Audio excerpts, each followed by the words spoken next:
I'll call this meeting to order, and this is the council informational meeting of Tuesday, September 24th, 2013. And I'd like to welcome those out here in the audience. We do have an exciting report coming up on the event center, and we look forward to that. But before we get into it, I have the Land Use Committee did meet, but we will have a report at it at our next informational meeting. Councilor Anderson will do it. Councilor Rolfing is out of town for a couple of weeks here, so we will take care of that next meeting.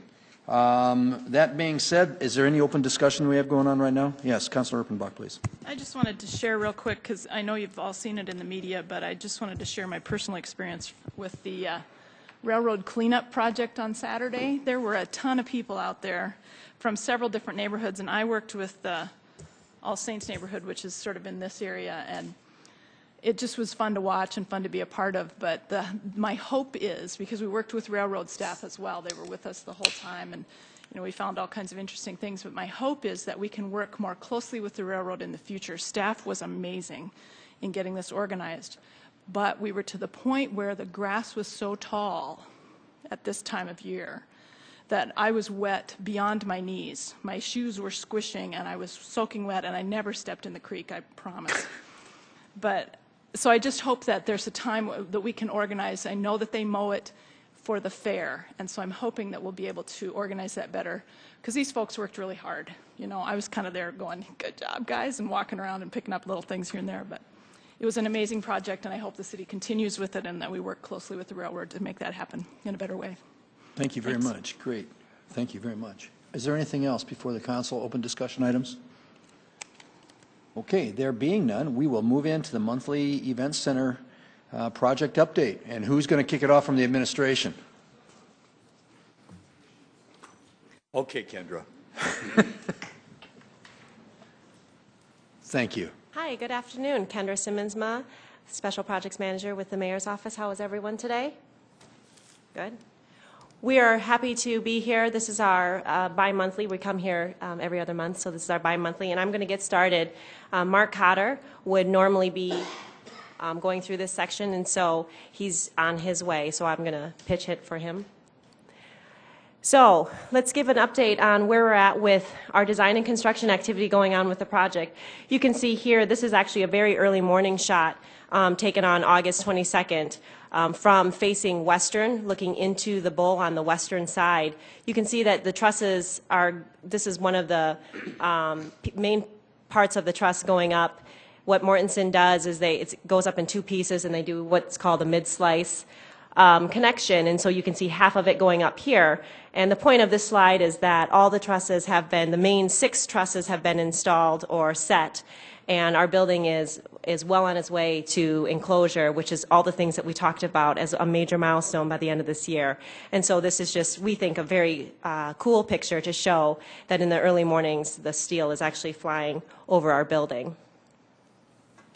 This is another picture of the trusses and the roof actually being installed. We've talked about this before, about how each truss weighs well over 100 tons and that they are 270 feet long, 300 feet long roughly, with 30 feet tall. And so this is just a significant picture that shows the trusses and actually the infill of the roof behind it. And then here you can see 2 different pictures. The corner top one is additional roof steel going on the back side. This is where we're looking from is from the north side, so if you can picture Howard Wood Field. And then the bottom picture is just inside. We're actually on the catwalk looking up and seeing all the metal and all the steel up in the roof. So I'm going to stop here and turn it over to Mark Cotter to finish the design and construction update. Didn't mean to put you on a spot, Kendra. Thank you. We're moving this meeting right along. You know that. Well, Kendra could give this update as well as I could. You guys are certainly fast today. So, all right. Well, progress is going really well out at the site, and that's essentially why we put most of our construction updates today in pictures. But one of the areas that is shown there is that's the arc of the building immediately adjacent to Western Avenue, and that's really been the conduit to get cranes and large heavy equipment in and out of the bowl. But now that the last large truss has been set, that area is now able to be filled in and ultimately start to look like the rest of that side of the bowl. So things are moving well. Permanent building power. This is a customer of Sioux Falls Light and Power, and so they've worked closely with Mortensen and Muth, along with our contractor that ultimately brought the circuit to the site, to now just recently this last month we're on permanent building power as opposed to temporary construction power. This is a picture that I really want you to take a look at. We've made a lot of changes to the site to really enhance circulation, really try to correct some things that initially, when the convention center was constructed, they believed it was going to be a good fit and a good way to circulate traffic, and it's just proven to not work so well in certain cases. There's some confusion as you come in off West Avenue, and some of the members on the design team were involved with the convention center, so had very good perspective. Right now, I may have, if Kendra's here. Kendra, can you put the mouse on where the berm is today in front of the convention center?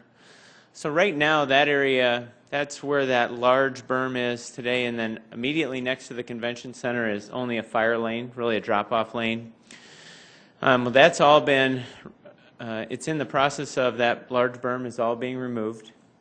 Very close parking for ADA right next to the convention center underneath those canopy spots are being accommodated, and then additional close parking right there. Just essentially the berm hasn't worked, and there's a much higher use for it. And then now as you come in off West Avenue, it is a 3-lane facility. But as you get in front of the convention center, there's an additional lane that's provided so we can bring in buses and have a nice dedicated lane just to continue to streamline buses in and get them out of the traveled path. But again, really trying to get people in and out as efficiently as possible.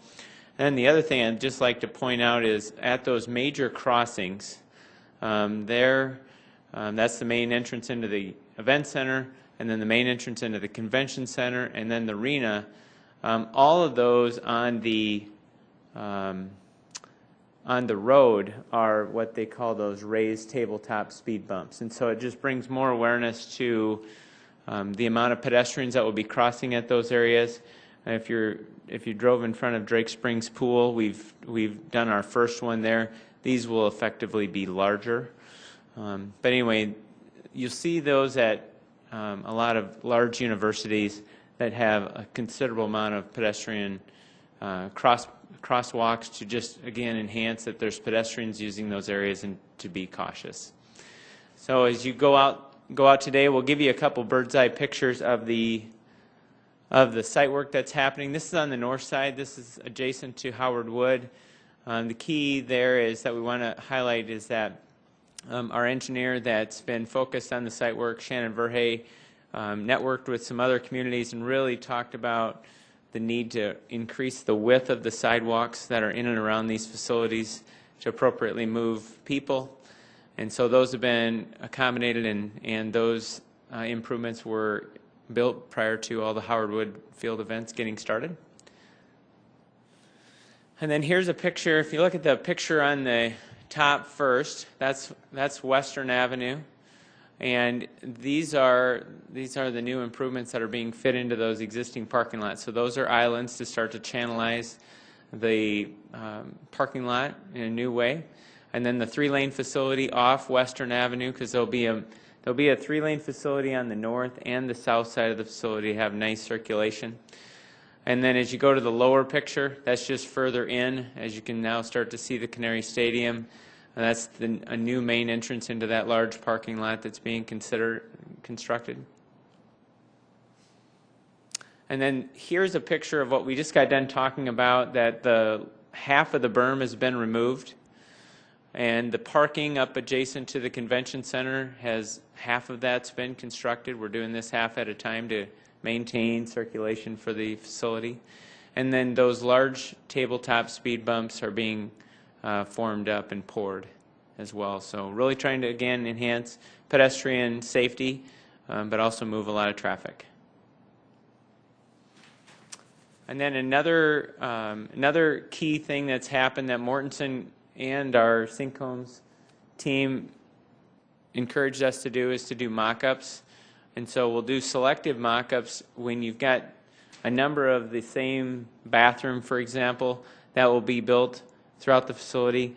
It's best to build one out, see if that is truly how things should fit in there, make any changes, and then ultimately build the rest out. So you're starting to see mock-ups done of bathrooms on various levels, a suite, a loge box, any of those finish elements that ultimately we'd like to really replicate in a fast manner once we agree on all the final details. Here's a couple of in-field mock-ups that have been done. All right, now I'll turn it over to Mike Cooper on event parking coordination. Thanks. Mike Cooper, Planning and Building Services. Just a quick update on the parking coordination that we've been doing, not only this year but the previous year. We had 3 events this recent in weeks: the Dakota Bowl, the Marathon, and the President's Bowl. 2 big weekends of high school football games, and then the Sunday Marathon. We spent a lot of time, as we said before, working with the volunteer committees, with SMG, Sioux Falls Police Department, Public Works, a team effort in terms of helping people know where parking was going to be available, where they can do tailgating and those kind of things. And the comments that I've heard back have been, for the most part, very positive. The next big one will be October 5th, which is the Festival of Bands, and that's another day-long event where the high schools will be coming in and out with buses and band members, parents, and so forth. So that's another one that we're working with that volunteer committee on. Another big part of that was the communications. This is an example of the map that we made available to the volunteer committees, that they could get out to their folks to explain again where parking is going to be available, the tailgating. And then the blue lines, the darker blue lines, we're showing where available on-street parking was encouraged to be utilized. If you notice, on the west side of Western, we are not showing, did not show those residential streets as part of the West Sioux neighborhood. We're always trying to discourage people from parking there, but I went out both weekends, and those are still the first parking areas that get filled up because they're the closest to the Howard Wood Field entrance area. But Lot A, and then the lot directly to the south and east of the Canary Stadium, during both football games, we still had open spots. I went out during the President's Bowl, the third quarter of the first game, and I parked on the south end of Lot A, and there were quite a few open spots. You were able to walk through the convention center and walk through the arena to get to the back over towards the Howard Wood entrance. So again, I think it worked out pretty well, and we'll continue to try to coordinate parking not only for the October 5th event, but then as we go into those winter events with the home show and the basketball tournaments. So that's just a quick overview. And next up is Darren Smith. There you go. Good afternoon, Darren Smith, Community Development. Well, now we get to talk about the really fun stuff, right? My apologies to those guys. Well, before we can talk about where we're at and what some of those activities are that we are engaged in now and then what's to come, just to very briefly touch again on where we've been and then what are those boxes that are not checked off yet. So we've secured the naming rights, the luxury suite sales, loge box sales, and so forth. So the next 2 areas here you see are club seats, which will be the final, likely the final premium seating product, and then sponsorships. And as you can see, currently the sponsorship area is where we're focused, I would say, for the most part exclusively right now. And to give you an idea of the types of sponsorships and the levels, we are focused right now on what we're referring to as those signature partner sponsorships, and those are the most significant sponsorships after the naming rights, of course, the naming rights partners. So signature partners simply means those that will have the most dominant exposure in these facilities. And I want to stress facilities because I know we focus a lot on the new event center, the Denny Sanford Premier Center, but we're also engaged in the selling of all three facilities in tandem, the Sioux Falls Convention Center and the Sioux Falls Arena, and I think you folks know that. But just to give you a sense of what, beyond that, what does that mean and what are some of those key categories or areas, and telecommunications is one, and you know that we recently announced that Mid-Continent Communications in town here, or based in Sioux Falls, is our first signature partner, and they are in that telecommunications category, and you'll be hearing more about that because this will be, I believe it'll be the first application under the new naming rights ordinance to come forward, hopefully in the near future. Soft drink rights, I think you guys know what that means, malt beverage beer, and then the landmarks. So again, what does landmarks mean? What does that represent? To give you a sense of what those could be, just a few examples. The southeast gate entrance or the main entrance into the new event center, that could be an area, or we would expect it will be an area that will have a major sponsor of some kind. The premium level, which is an exclusive level in the new event center where the suites and loge boxes will be found and accessed, will likely have a sponsor. Then, of course, the clubs, the private club, the public clubs, those will likely have sponsors. There's other entrances into the building, the northwest, southwest. So there's actually a long list of what Legend Sales and Marketing has identified as landmark areas. So those will be the areas that we'll continue to work on. Then finally, beyond signature partner sponsorships and the landmark areas, there will still be a host of other sponsorship opportunities, starting with the LED digital advertising packages. There will be a number of these. So these will be smaller level packages, maybe $10,000, $20,000, $30,000 each annually. That's one of the things that maybe we haven't talked about enough or hasn't been focused on enough. The ability with the ribbon board and the type of center hung scoreboard, very high quality center hung scoreboard we'll have, as well as the exterior digital board over the main entrance, the ability that's going to allow us not only to make all the other signature partner and major sponsorship packages appealing, but all of those digital advertising packages we will be able to sell going forward will really be huge for creating and generating revenue for the facility for years to come. And then there's plenty of other physical areas, again, just to touch on a few examples. There are a number of columns in the facility, physical columns. You can do different things with column banners, column wraps. There's all kinds of signage in the facility in the various concourses, the main concourse, the upper concourse, ATM machines, and just the list goes on and on. There's a number of opportunities to do that, and that's just in the new event center, not to mention the convention center. There's still plenty of areas there, including landmark areas like exhibit halls, meeting rooms, the main entrance there, the interior lobby, and so forth. And then finally, club seats. I do expect that will be the last piece to this puzzle in our partnership with Legend Sales and Marketing when we initiate the club seat sales effort.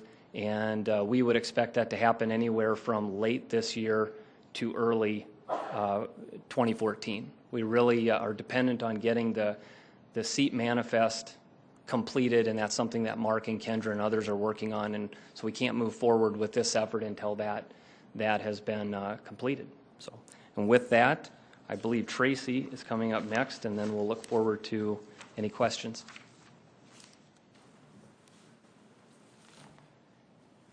Good afternoon. I'll wrap up today, as we've been doing in the recent updates, with a review of the financial status on the project.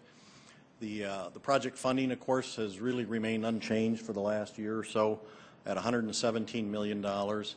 I did think I'd mention today that at some point in the relatively near future, we'll be coming forward with a budget amendment related to the Sanford donation of $2 million That amount, although we've known about it for some time since the naming rights agreement was signed a year or so ago, we have not taken the step of actually putting that in the legally appropriated budget. So that will be coming forward to the council. I just wanted to mention that to you today so you're not caught off guard when that supplement does come forward.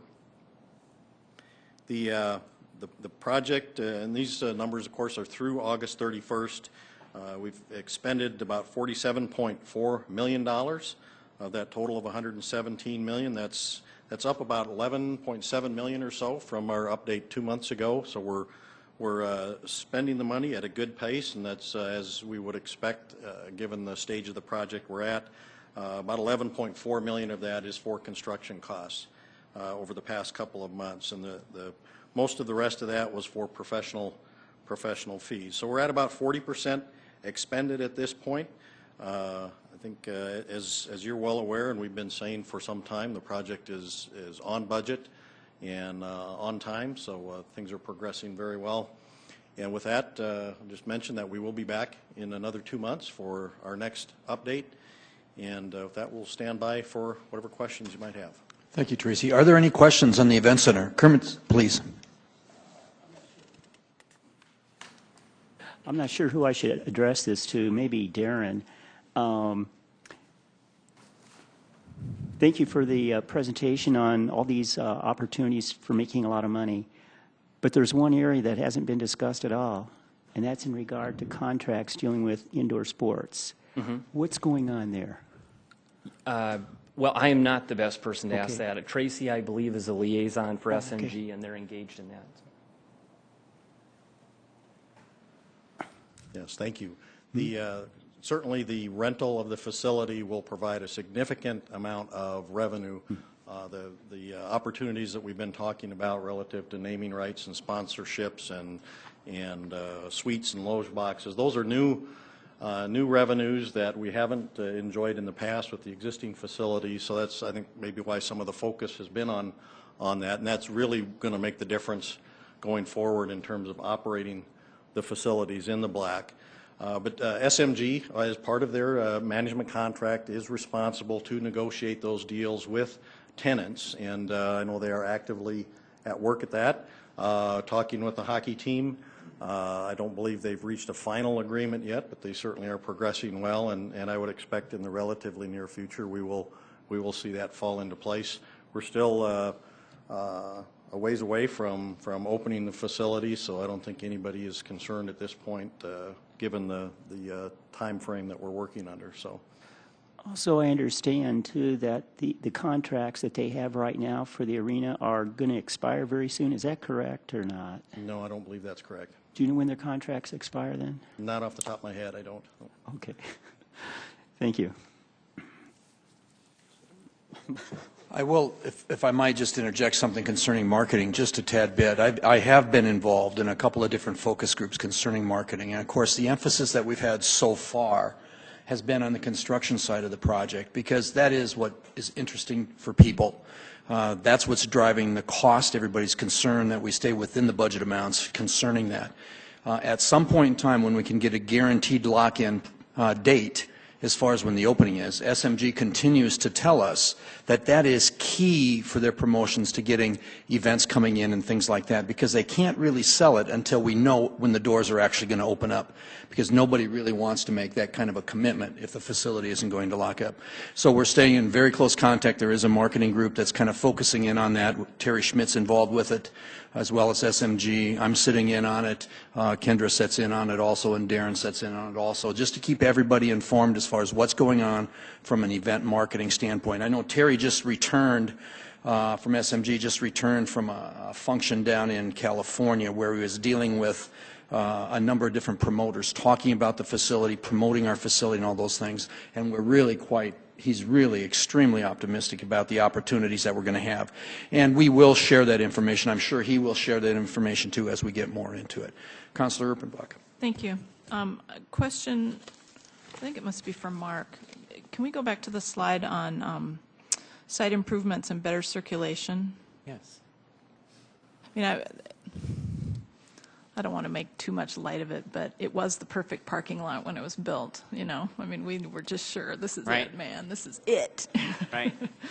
So I'm looking at it because it is, I'm not hearing much as a council member. I don't hear much about pro or con on this, but the conversations I do have with people are regarding parking. And so I wanted the opportunity to look at the slide one more time, but then talk about that idea of the buses, because that's what I keep imagining is the red hat ladies are coming in a bus, and there's 50 of them unloading at the door, and what happens to the bus? So if you talk about that, and then talk about what's happening to the opening area for Canary Stadium, how does that change if it does, and can you enlighten us on that? Certainly. Well, maybe let's start with the buses. We've got really two opportunities to bring people in. If we progress in off West Avenue, there's the first entrance. I'll just kind of walk you through if you're a car. If you're going to go to the hotel, you'll take that first entrance, and we've actually softened that entrance as it goes back into the hotel. The next is come across the tabletop speed bump, and again, that lot A, there's a lot of people will park there, and a lot of people will get out of their cars and funnel to one of those three key entrances. That's why we did the tabletop speed bumps. Now I could envision, whether it's the Red Hat ladies, maybe there's a smaller shuttle that brings them from a hotel or downtown. Right, good. And instead of going into the bus drop-off lane, they may actually go into that first parking lot, right? No. In front of the convention center. And actually get parked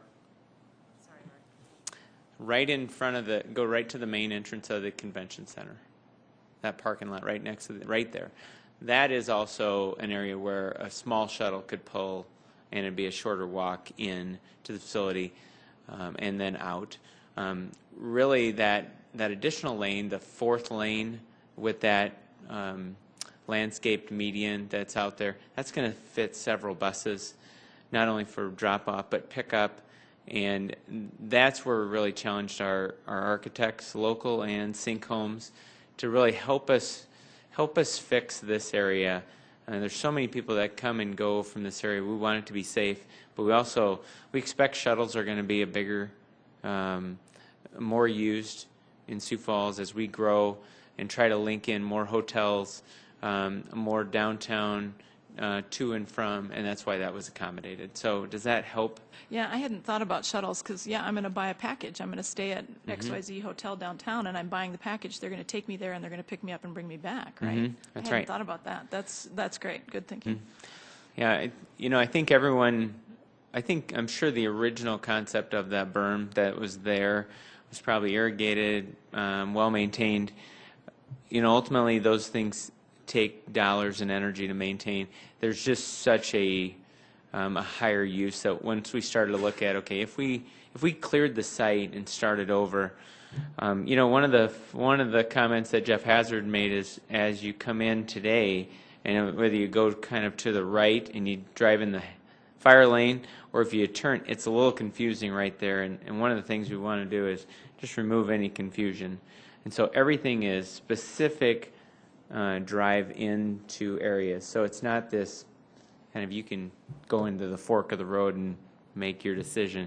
Everything's very specific. There's essentially a 3-lane road that goes from west to western, but then there's very specific areas of how you get in and out of those respective parking lots. Good. Great. Thank you. Okay. Could you maybe just touch on the traffic on the north side of the new event center? I know there's going to be a fair amount of truck traffic and things like that. And then one other question I might have, do you expect most of the buses just be basically dropping off and then going back and then coming back to pick up the crew? They're not really going to be parking on site then? That's what I would expect as well. On the back side, we're really excited about just how the facility will work from, when these shows come in. One of the things Don Defliff said, and the same thing SMG has said, is that now when these shows come in, they don't come in with 1 or 2 semis, they come in with 15 to 18 semis. And so they have to be real efficient facilities. That's why there's 4 overhead doors for people to back into, and 1 drive-in door for a semi. A semi can physically drive into the bowl, turn around, and leave. And so from just a capacity standpoint, this facility is really set up well on the backside. But one of the first pictures we did was, I'm sorry. Yeah, this one. We built this access, Councilman, on the north side first. It's again 3 lanes. If you start to look at like that ADA landing at right there, just really large, so we can handle not only the foot traffic but all the vehicle traffic circulation. There's been a lot of ideas. There's been a lot of different site plan issues vetted. Heath from a traffic control, but also a pedestrian movement's been sourced several times. We've made several tweaks. We really hope that this is really going to set Sioux Falls, this campus, off for several decades to come. Are there any other questions? Mr. Chair, could I have him answer my second question? Yeah, sure. I'm sorry. Just a slip here. The Canary Stadium entrance. Could you talk about that a little bit? Yes, let's go back to that. Okay, so in this area, and maybe one thing we could actually bring next time is more of a before and after, but we've got some area near there that there's some fairly large area available today that we thought we could just repurpose into more parking spaces, better circulation. So essentially, as we accommodate the 3-lane road that goes from West Avenue to Western, and then we try to maximize a little bit closer parking right there. Part of that area, very close to the stadium for the Canaries, is being utilized for parking. And so we still have some nice gathering area in front of that stadium, but there's also some very good close parking that's being accommodated for it. Maybe one of the slides as well. Yeah, until we get that outside curb poured, that gives you a little sense of how we're tying in. But I'd rather do probably a before and after at the next update. All this will be paved by then, and we'll be able to share with you. Does that make sense? I appreciate that. Thank you. Okay. Councilor Jameson, please. Thank you, Mark. If you could go back to the design construction slide, I think it's like the 8th one in from the beginning. Which one is it? There you go. I just noticed this. I don't know if it's crazy or not, but that light post that's way on the far left there, is that right in the middle of the sidewalk, or is that just an illusion of? Right there. Yeah. It's in the sidewalk area. I'll have to double check on that exactly where the picture's at. Just looks. I just noticed it when I was. Yeah. I was just on that sidewalk. I don't recall that, but I'll double check that for you. Well, I just saw it. It's not Yeah. like I really matters much. Yeah. One of the things we have done, and Jason, do you recall that by chance? Yeah. Okay. We'll check into that. Yeah. Well, the other thing was I remember talking to Terry Torgelson about the that entrance into the event center and all those loading bays is like you said, one of the keys. We're not the biggest event center, but it's going to be one of the easiest for these people to set up and perform in. So even though there's trade-offs for all these people doing these tours, and ours will be what should be the easiest and most friendly for them to set up and tear down and load and unload. And I was also going to mention the parking by the football field. I was out there at Dakota Bowl and President's Bowl. What struck me is I parked as well away from the football field, and there were plenty of places to park, but that whole neighborhood was full of cars, all the way even down to Madison. So people, there just seems to be this innate ability to park as close as they possibly can. And I don't know that we can overcome that, but just keeping that in mind when you do lay out this parking lot, that's a strong human nature to park just as close as you can, regardless. Right. I saw it was kind of odd. And then one last thing. On the financial statement, I've heard from several contractors who bid on projects and were not successful and maybe disappointed in how that went for them. But I remember in the beginning, and some of the excitement about this whole project is the internal citywide economic impact that this building will have. and the 85% threshold goal to have those local contractors, which is great. But one thing that might be interesting to see on here is the money. You know, it's interesting to follow the employers and the employees where they're all coming from, but where's all the money? Is it staying with the local guys, or is that just disproportionalized by millions and millions? I think that would be fair for us to see in this project, because I think all of us wanted to see this economic impact and impact our community with those local vendors. But let's talk about the money. Where's the money going for all the vendors, locally or out of state? I think that would be helpful. Oh, it's fair, and we can provide more. I would say that I think now we're down to landscaping and signage to bid out. So we've really only have about 1 to 2% of the building yet to bid out, and we've exceeded our 85% target for local jobs, which was key from the very beginning, and it continues to be as we make those final selections. Are there any? Councilor Steggers, please. Yes. Mark, in 2014, we're going to spend $1,293,000 on parking refurbishment. And that's actually listed under the arena. And I think most people would think, well, gee, shouldn't that be under the event center? I mean, this is what's really needs the parking, not the arena. Can you say something about that? Sure. Let me go back to that slide. I think somewhat, hopefully it's reflective.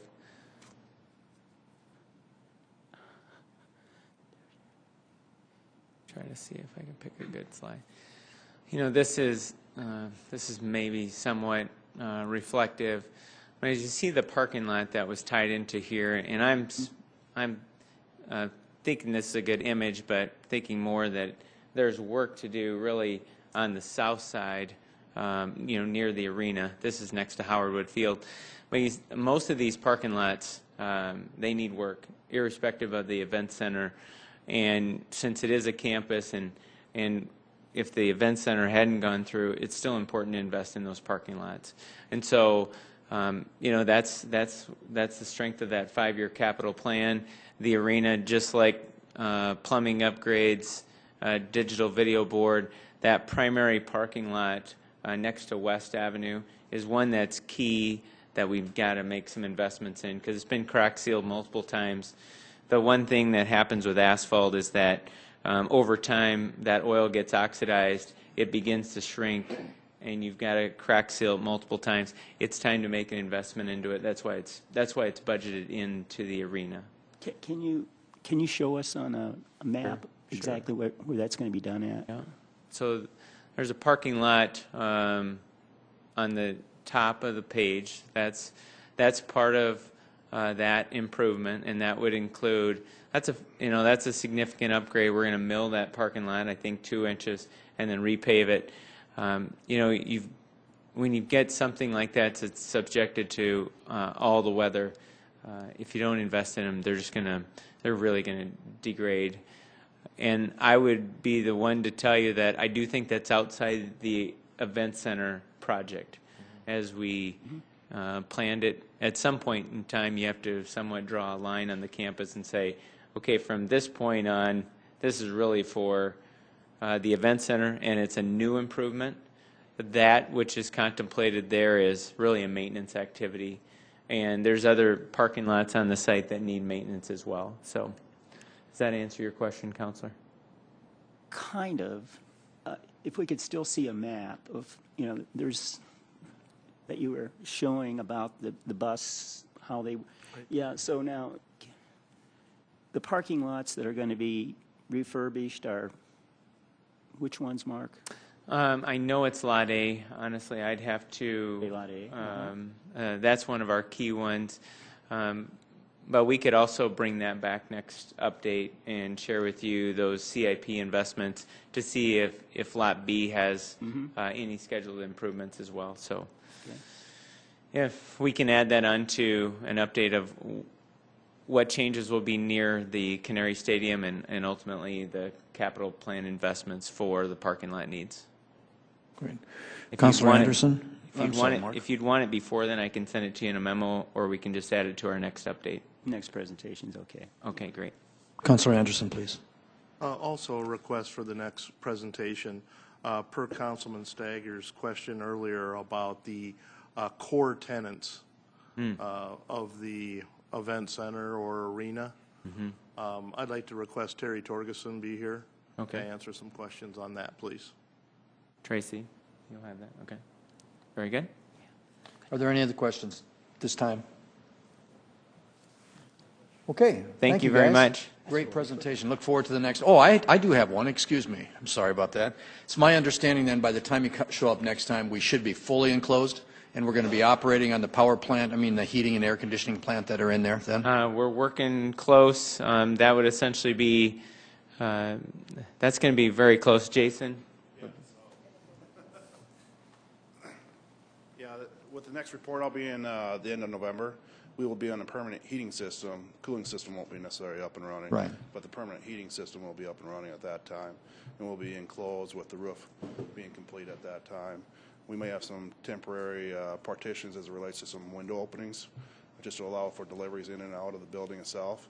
But in essence, you'll be on a permanent heating system. Great. Thank you. Thanks. Okay. Next on the agenda, I'd like to thank the team, and I look forward to the next presentation. There is a need for an executive session, so I'll need a motion and a second for an executive session to consult with legal counsel about proposed or pending litigation or contractual matters pursuant to SDCL 1-25-23. So moved. Second. Sue made the motion, seconded by Karski. Time? Get the time tomorrow. 22? 42? Okay. We will need to clear, except for those that are involved with this session, please. 5 minutes.